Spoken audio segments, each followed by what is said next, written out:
जहां एक तरफ इजराइल ने आखिरकार जंग का ऐलान कर दिया है और पीएम बेंजामिन नेतन्याहू ने कहा है कि हम युद्ध के बीच में हैं, तो वहीं इजराइल ने अब अपना सबसे बड़ा और खतरनाक मिशन शुरू कर दिया है। जानेंगे क्या चल रहा है इजराइल में। तो वहीं दूसरी तरफ रूस ने यूरेनियम से भरा हुआ जहाज क्यों भेजा बांग्लादेश। जियोपॉलिटिक्स में इस वक्त धमाल मचा हुआ है। आइए जानते हैं इन खबरों को विस्तार से। फलस्तीनी संगठन हमास ने दो तरफा हमला किया है। जिस तरीके से बताया जा रहा है, भारत में जो इजराइल के राजदूत हैं उनके द्वारा एक हमला आसमान से हुआ है और दूसरा जमीनी। पहले तो 5000 रॉकेट दागे गए हैं कई शहरों में इजराइल के, और वहीं जमीन से घुसपैठ भी की गई है। इजराइल की राजधानी तेल अवीव पर रॉकेट दागे गए, स्टेरोट पर, अस्कलोन शहर पे। हमास के दावे के अनुसार इजराइल पर 5000 रॉकेट दागे जाने के बाद कई ऐसे वायरल वीडियो दिख रहे हैं जिसमें इजराइल की सड़कों पर हमास के आतंकी घूमते और गोलीबारी करते हुए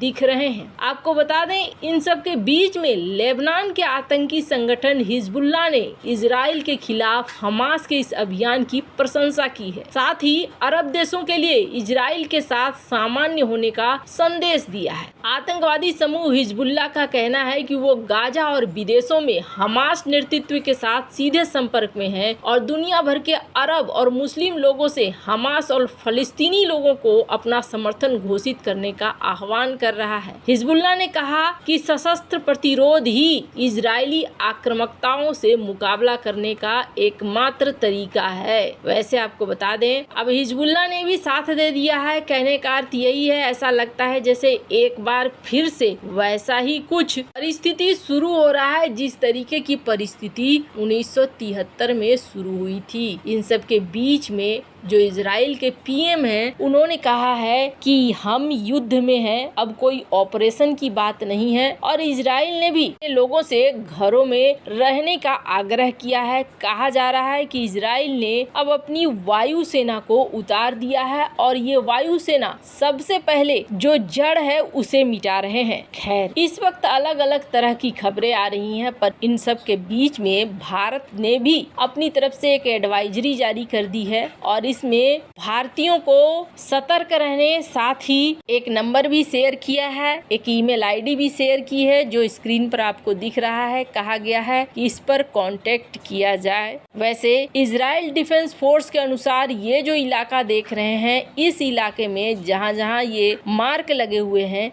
वहां पर इस वक्त लड़ाइयां चल रही है। ऐसा लगता है कुछ घंटों में कई सारे और भी अपडेट निकल कर जरूर आएंगे। इस बार जिस तरीके का हमला हुआ है उस तरीके का हमला इससे पहले कभी भी नहीं हुआ था। खैर, जहां एक तरफ ये सब कुछ हो रहा है तो वहीं दूसरी तरफ अमेरिका संग तनातनी के खबरों के बीच बांग्लादेश में पहुंचा है जहाज, और इस जहाज में पहुंचा है यूरेनियम। आपको बता दें, यूरेनियम की ये खेप सितंबर के आखिर में बांग्लादेश पहुंची है। इस दौरान धूमधाम से एक समारोह भी मनाया गया है। इस कार्यक्रम में बांग्लादेश की प्रधानमंत्री शेख हसीना और रूसी राष्ट्रपति व्लादिमीर पुतिन एक वीडियो लिंक से शामिल हुए हैं। यूरेनियम की खेप पहुंचने पर प्रधानमंत्री शेख हसीना ने कहा कि देश परमाणु ऊर्जा का इस्तेमाल शांतिपूर्ण उद्देश्यों के लिए करेगा। तो वहीं पुतिन ने बांग्लादेश को यूरेनियम सप्लाई का भरोसा दिलाते हुए कहा कि बांग्लादेश लंबे समय से हमारा मित्र और सहयोगी है। आपको बता दें, बांग्लादेश के रूपपुर में 2400 मेगावाट क्षमता वाला परमाणु बिजली घर बनाया जा रहा है। 12.65 अरब डॉलर की इस परियोजना की 90% फंडिंग रूस कर रहा है और शर्तों के मुताबिक बांग्लादेश इस कर्ज को 10 साल की छूट अवधि के साथ 28 वर्षों में लौटाएगा। वैसे आपको बता दें, बांग्लादेश को अमेरिकी खेमे का माना जाता रहा है। अमेरिका बांग्लादेश को एक अहम रणनीतिक सैन्य सहयोगी मानता रहा है। 1972 से ही रक्षा सहयोग में उसे भारत के साथ साझेदार के रूप में देखता दिखा रहा है। यूक्रेन युद्ध के दौरान भी बांग्लादेश ने यूक्रेन का समर्थन किया है। हालांकि बांग्लादेश की दोस्ती चीन और रूस से भी रही है, लेकिन इस बीच अमेरिका के साथ बांग्लादेश के रिश्तों में तनाव कई बिंदु पर उभरे हैं। मानव अधिकार, लोकतंत्र जैसे मुद्दों को लेकर अमेरिका ने बांग्लादेश सरकार की आलोचना की है। पिछले साल अमेरिका ने मानव अधिकार और लोकतंत्र के मुद्दे पर बांग्लादेश पर प्रतिबंध लगा दिया था। इससे दोनों पक्षों में तनाव भी बढ़ गया था। अब इसका फायदा चीन और रूस उठा रहे हैं। 2008 से सत्ता में मौजूद शेख हसीना और उसकी सत्तारूढ़ अवामी लीग पार्टी लगातार चौथी बार सत्ता में आने की कोशिश कर रही है। हालांकि विपक्ष उन पर दमनात्मक रणनीति का आरोप लगा रहा है। विपक्ष ने ये आशंका जताई है कि चुनाव निष्पक्ष या पारदर्शी नहीं होंगे। हालांकि सरकार इन आरोपों से इनकार करती है। इस मुद्दे में अंतर्राष्ट्रीय शक्तियां भी शामिल हो गई हैं। अमेरिका और उसके सहयोगियों ने हसीना की सरकार का स्वतंत्र और निष्पक्ष चुनाव सुनिश्चित कराने के साथ साथ देश में बढ़ती मानवाधिकार चिंताओं को संबोधित करने के लिए भी दबाव डाला है। दूसरी ओर रूस बांग्लादेश के आंतरिक मामलों में पश्चिम का